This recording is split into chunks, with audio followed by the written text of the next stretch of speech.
Nima gapdagi tikkan pullarimni qaytarib olishdan ko'ra lotereyada yutish ehtimoli ko'proq o'xshab ko'rinyapti nimagadir ham.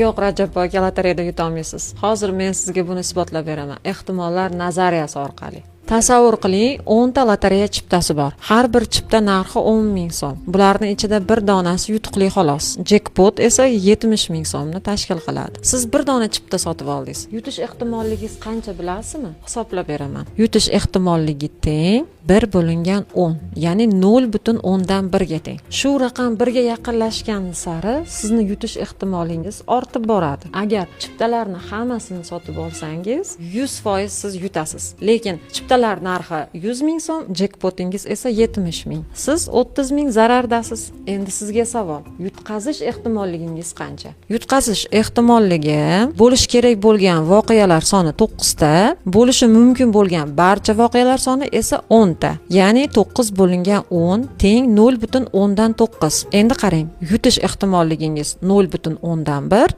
yutqazish ehtimolligingiz esa 0,10 dan 9 ga teng. Demak, siz 10 ta vaziyatdan 9 tasida yutkazasiz. Rajab aka, undan ko'ra siz nima gapga tikkan pullaringizni o'zini oqlashini kutganingiz ma'qulroq.